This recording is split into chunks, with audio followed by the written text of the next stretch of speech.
setup. Yeah, dude. Oh yeah. Ball and for the crappie Dude, fishing. have you felt how smooth those things are? I couldn't believe it. Good morning. It's actually day 3, everyone. We're headed back out on Dale today. Yesterday we went to Nickajack below the Chickamauga Dam and fished some of the tail race stuff, which was really interesting, but for me it was a little bit of a struggle. Mr. Alex Rugg caught him, Mr. Caleb Bell caught him, and Dirt's caught a few as well. Excited to get back out on that deep, clear water of Dale Hollow. Should be a lot of fun. We had a little bit of success on day 1. Day 3 will hopefully be as good. Dirty Dirts, you ready for this thing? Yeah. Let's get it. We're gonna get on the boat, get to the lake, catch you guys in just a second. Oh, you're going on a bear hunt? I still have her map. Hi, Caroline. Ooh, are you dancing? What are you doing? That boat ramp is sheer ice. I slipped really, really hard. I think we'll be okay. I think I screwed my thumb up a little bit, but beyond that, wow. I jumped off the back of the boat and ended up down on my ass. So we'll see what happens. It should be a decent day. Let's try to get some fish. Let's go. I had the wind knocked out of me for a long time, dude. Honestly, I think the part that's gonna hurt me the worst is my thumb. That's what I was wondering. Is I saw you try to catch yourself. You took up your wrist. No, my thumb, dude. I hit my palm. Yeah. It'll hurt tonight. It's gonna hurt tonight. It's gonna hurt.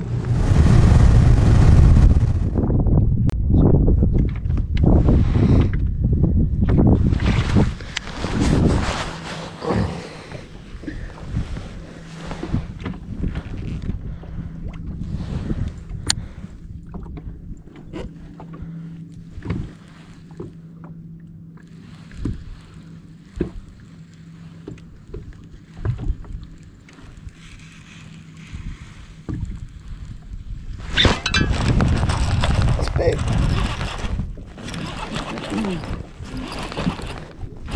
I think it's a smallmouth.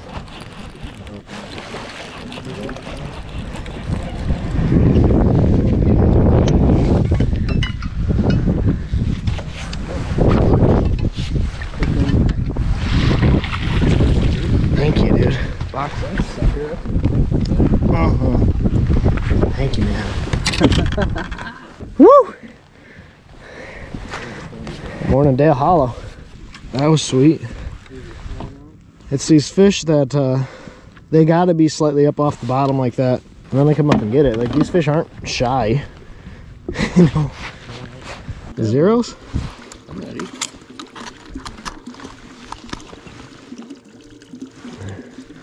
Oh yeah, 4.5 pounder. Ah. 458. It's a nice largemouth. Beautiful 4.5 pound largemouth. Going back. Bye, baby. Thank you for playing. It's been a couple hours since I caught that one largemouth. Things got a little bit tough. It's flat, calm, sunny, and honestly kind of nice out, which I think is why it kind of got tough on us. But there is a bite window in the morning. I missed one early on the rig, and then I caught that 4.5 pounder. I think we're gonna have to slow down and start dragging and just really covering these high percentage areas where we know fish are. Really, really methodically slow to catch these fish. We have found them in about 12 to 18 foot of water is where we found most of our fish today. Now it's just a matter of figuring out how to get these fish to trigger and go. And like I said, it might be a bite window thing. There might be another window in the afternoon. I'm really committed to this Polaroid project, and I'm gonna show you guys what I have going on kind of as we keep doing this. But I've been taking these mini, I guess, Insta photos. It's not Polaroid, and it's pretty cool because I'm going to have those forever, and I'm going to be able to really document my life. Like, what if social media goes away one day and I lose all this stuff? So I'm really dedicated to this. But we just got a picture of that 4.5 pounder. I'm super excited about this little project. We're going to run around the lake a little bit more, look for more of these points that have that 12 to 25 foot where these fish can kind of slope up and stage up and move and feed, but also have the opportunity to slide back off. It's a little bit deeper water, there's some cover on it, and these bass seem to be hanging out there. You can't be more blessed than being out here on Dale Hollow in February with my buddy Nathan, trying to catch some bass. What'd you say? Hashtag blast. Hashtag blast, boys and girls. Let's go. Long taper and sloping point. I think these fish are spooked at this live scope. They're moving off of it. When you shine them, They move. they move. There's one. That one? Good job. Good job. Dragging, dude. It's a good one. Nice largemouth. Dragging it into Brother, that look at how chunk of wood. fat that is. That is a cold winter fish. Here, buddy. Get your picture. Gary. That isolated piece of wood. Good job. They're still sitting there. They don't move.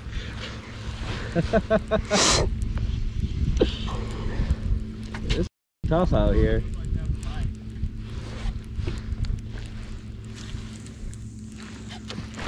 There we are. There's one.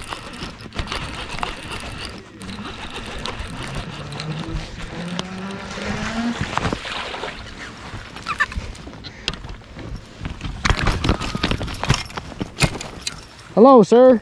Snap that. Thanks, bud. Not a big one, but a bass. Big school. Big school of fish. Thank you for doing that Big every time school. I cast out and I'm trying to look at it on live. So it's about 11:30 right now. We're gonna head in for a little bit, have some lunch, just kind of hang out, wait for the bite window, which a lot of times there's these bite windows, especially when it's cold out, early in the morning and then mid-afternoon to the evening. We're not having a bad day, especially for a lake that we're just learning, but I feel like we're able to look at stuff on the lake and kind of bounce around and have a little bit of success. But we are starting to figure out a little bit at a time to have at least moderate success. Let me tell you guys a quick story about these paydays. Last time that Caleb was up, every time we had a payday, we ended up catching fish after, and we caught some big fish. So, nerds, payday time? Payday time. Courtesy of Mr. Caleb Bell. Cross our paydays. Cross tips like nights. Let's catch some bass. Let's catch some bass. Dink. That one move on it? Yeah, but I don't know if they're bass the way they're stacking up, you know what I mean? Yeah. The way that one turned around hard.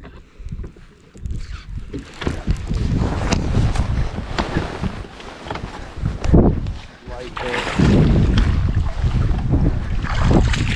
Good work, dude.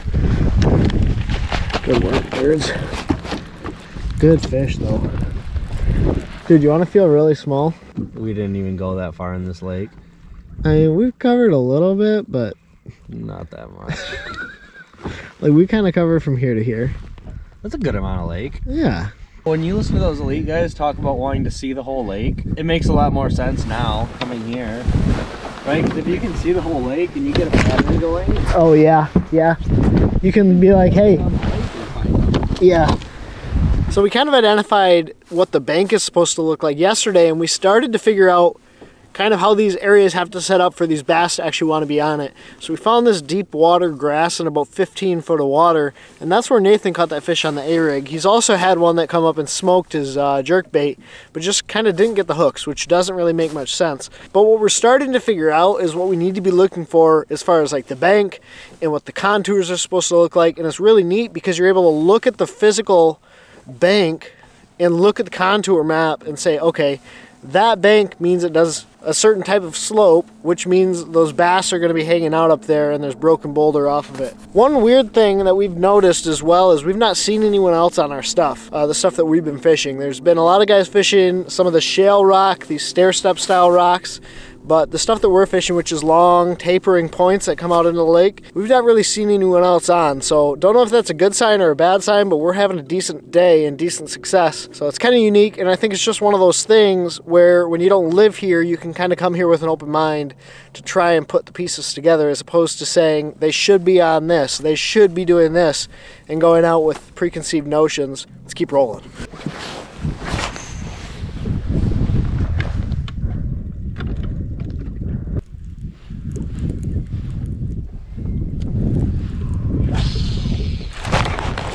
Oh, I saw that. Dude, how fast he came and hit that. Holy smokes, dude. Did you see how fast he came? Smallmouth. That was a smallmouth for sure.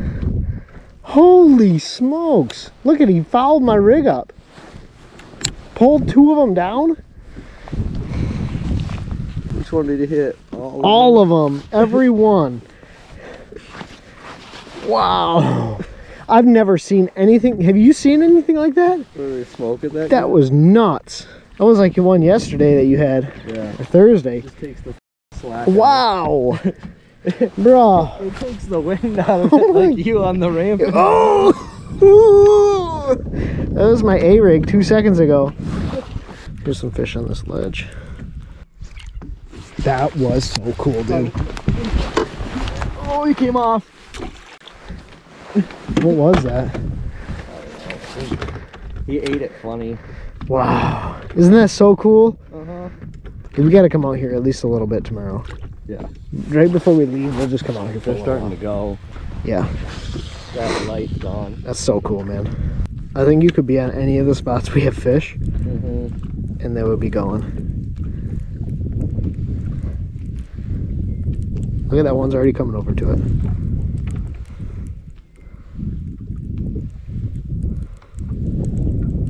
Is he spinning around on it?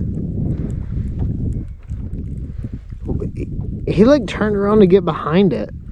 Did you see that? Oh, you got one on you. Yum. Sucker. Smallmouth.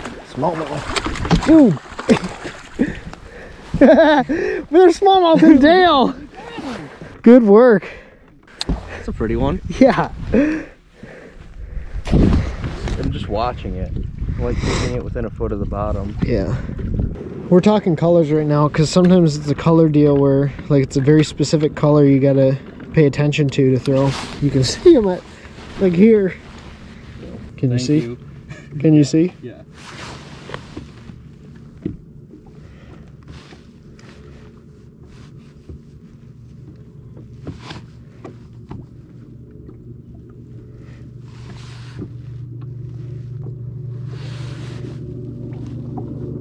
Oh, watch this too.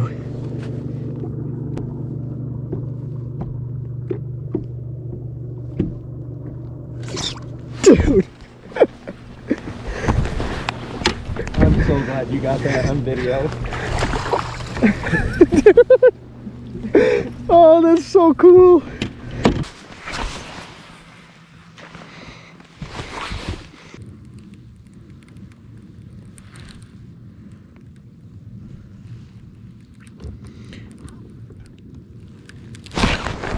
Saw that. Got it that time. That's a nice largemouth. Yep. 17 pounds. You wanted it though. Based on how they're weighing. He might actually.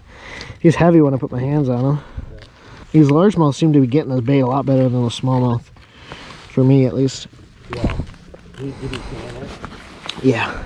Let's check how much this fish weighs. This fish have been weighing a little bit heavier than I think we are eyeballing because they're so long. Like that's probably an 18, 17, 18 inch fish.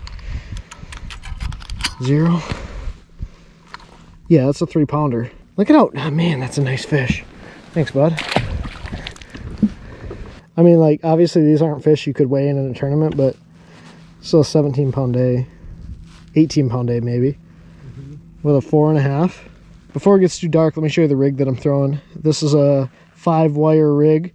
You have 2 dummies up top because in Tennessee and Kentucky you can only have 3 hooks, I believe. So we have 2 dummies, which are basically just screw locks, and then we have 3 hooks. These are the Yum Scottsboro 3-inch swim baits. I'm gonna have everything linked down in the description below. A 1/4 ounce head on the bottom, 1/8 ounce head in the middle, and the rod I'm throwing it on, and this is a really key point, is the TFO Professional Series 7.6 heavy, but it loads way up into the blank. So it really loads into the blank. It allows me to set the hook on these fish without pulling out these light wire hooks, but still launch this bait a long ways with 20-pound test fluorocarbon line. This is my preferred setup, especially with these lighter wire rigs. Yeah, they're done. Yep. That was it. That was the window. That's so cool, man. Good work, buddy. Good work today. It was fun. We maximized. Oh, you stupid fish. Why you gotta do this to us? He ain't gonna bite. Okay, we'll get like 2 hours of this in the morning. Yeah. I mean, that's all we need. Yeah. What a day. That's going to wrap it up. And today was all about bite windows, which in my opinion really is the story of wintertime fishing. We had a bite window early in the day, a bite window kind of midday, and then a bite window at the very tail end of the day when the sun was going down. I don't know that there was much more we could ask for. We probably caught about 17 pounds of largemouth, which is a really, really phenomenal trip out to the lake. Caught 10 fish, missed a couple. You guys saw those fish eat that rig. They'd shoot up and eat the rig before you could even set the hook, be gone. But it was really cool, especially seeing how these fish on these southern style lakes react to that A-rig. I now understand why they tell you you can throw an A-rig, you have to be throwing an A-rig, because they do react to it totally different, especially the largemouth. They'll come up and absolutely smoke that thing, which I don't see quite as much of back home. But one of the big keys that we figured out was these fish were located on flats that had the main river channel bumping up against it. And I think what that allows those fish to do is easily slide up and down and feed, especially on those optimal bite windows. So those largemouth and smallmouth can push up on the flat when they're feeding, fall off into the river channel or into that deeper water when they're not hungry. And that was really the story of our day. It was an incredible time out here. We're going to head back to the house, talk to Alex and Caleb, but overall, can't ask for much more than 17 pounds on a lake you've really never been to. So toss it on the trailer, get back to the house, grab some food. Man, what an incredible time out here on Dale Hollow.